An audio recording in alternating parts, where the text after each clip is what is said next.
தமிழகத்தில் கடந்த 2025 வருடத்தில் மாத்திரமே 20,000க்கும் மேற்பட்டோர் தற்கொலை செய்து கொண்டதாக அறிக்கை வெளியாகி இருக்கிறது.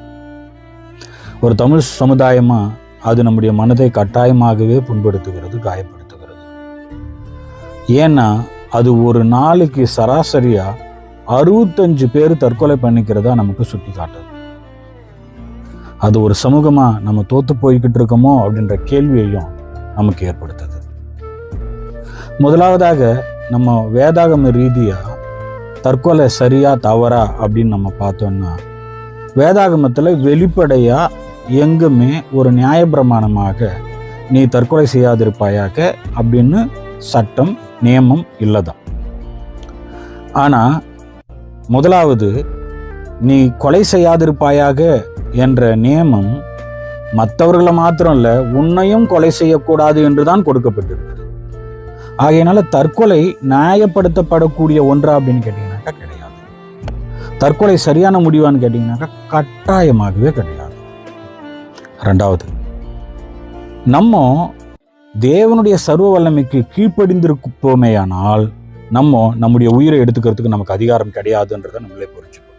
இந்த உயிரை ஆண்டவர் கொடுத்தாரு, இந்த உயிரை அவரால் தான் எடுத்துக்க முடியும். அதற்கான அதிகாரமும் உரிமையும் அவரிடத்துல தான் இருக்குது.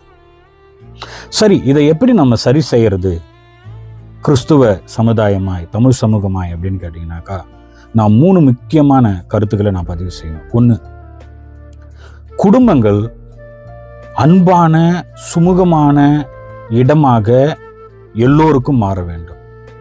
அப்பா, அம்மா, தாய், தகப்பன், குழந்தைகள், நம்முடைய சொந்தக்காரர்கள், உறவினர்கள் எல்லோருக்குமே ஒவ்வொரு குடும்பமும் ஒரு புகலிடமாக இருக்கணும்.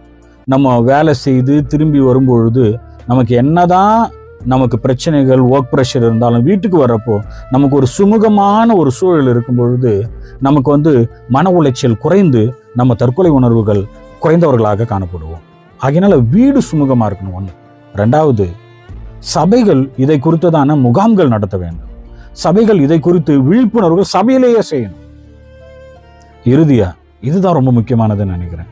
கர்த்தராகிய இயேசு கிறிஸ்துவினால் நீங்கள் வெல்லப்பட்ட பிறகு, கர்த்தராகிய இயேசு கிறிஸ்துனுடைய திரு ரத்தத்தினால் நீங்கள் கழுவப்பட்ட பிறகு, அவர் உங்களுக்காக பரத்தையே ஆயத்தம் பண்ணி கொண்டிருக்கும் பொழுது நீங்கள் தற்கொலை செய்து கொள்வது என்பது சரியான காரியம் அல்ல.